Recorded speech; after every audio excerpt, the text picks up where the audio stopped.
Well, let's talk about that. Let's talk about privacy and security. Are Bitcoin transactions traceable? Are they hackable?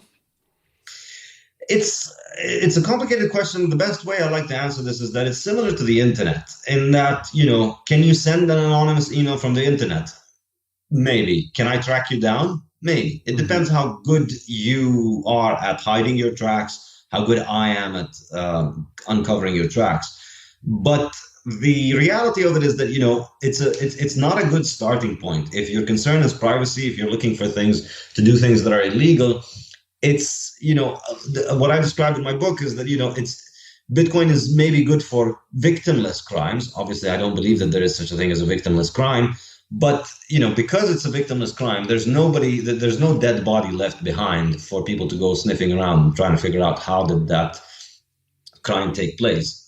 However, if you're committing a crime where people are likely to come sniffing behind you to try and figure out what you've done, fundamentally, this is a ledger that contains all the transactions that have ever happened, and it's distributed over thousands and thousands of computers all over the world. So, if you'd like to commit a crime, this is a very bad starting point. It's a bad place to start. And I think, yes, a lot of criminals have used Bitcoin, but a lot of criminals are in jail precisely because they used Bitcoin. So, I always say, for any criminals listening, stick to the US dollar, the international currency of choice. Isn't that interesting? Because a lot of the Bitcoin critics say, it's going to be used for black market activity, for drug dealing, for nefarious purposes, for maybe for prostitution or human trafficking.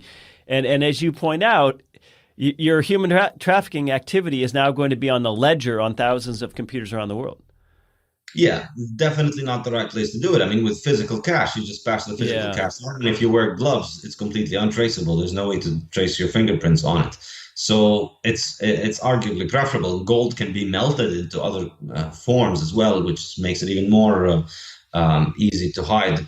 Bitcoin, I don't think is ideal in that sense, and the way that I see it is that that's not necessarily a problem, because the privacy, I think, that we want from Bitcoin, the ability of people to buy things that their government doesn't approve of, I think is going to be easy to build on second layer payment solutions being built on top of Bitcoin.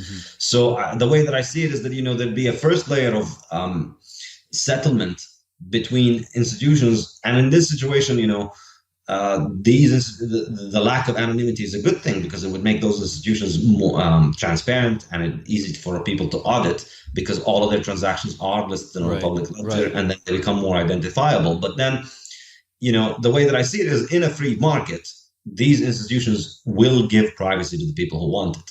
And maybe there are people who might not want it. So I can imagine a scenario where, people want to have their money in a bank that does not deal with drugs, or that does not deal with alcohol, for instance. And, that bank will ban you from using their payments to buy drugs or alcohol. And, you don't like it, you can go to another bank, which will not care about where you use your money. So I think these sort of things are going to be easy to implement on second layer solutions. But on the main chain, I think that the idea of privacy has been massively oversold, to the detriment of many people sitting in jail right now because they believe this. Well, what would be of greatest interest to our fans would be, of course, tax privacy. But in a certain sense, I don't think Bitcoin solves this, because a tax authority where you live can present you with a tax form. And if you, in fact, sold something using and received payment in Bitcoin and had a capital gain, they can ask you, did you sell anything using cryptocurrencies? And you can lie and say no and perjure yourself on a tax form, and you probably get away with it. But you might not. So we're sort of back in that old analog world in that sense. That's true. I mean, and where did you get your coins from? And who knows how they're going to be traced, if they can trace it back. So you bought it from some guy off the street. Well, what if that guy is investigated one day, and then, they go through his phone records, and they find out that you exchanged emails or messages with him, and they could find it. So, I would recommend in that sense. If anybody listening, no offense to some of the exchanges, but if anybody listening thinks a place like Coinbase wouldn't roll over to the IRS, I suggest you take a look at UBS and some of the Swiss banks in terms of their offshore holdings. They rolled over quick Absolutely. when the IRS came. The ability to track things down it's like an arms race between the person hiding and the person looking. And unless you're extremely, extremely, extremely expert in how Bitcoin and how its blockchain works and in hiding your tracks, you should probably not take your chances on thinking, yeah, they're not going to find out about this. Mm-hmm. It's I highly don't recommend that people think that, oh, well, I bought it from Coinbase, but it was 5 years ago and there's no way anybody will find out about it. I really don't recommend that. If you don't, some people are expert and at this, they can hide their tracks and so on. But, if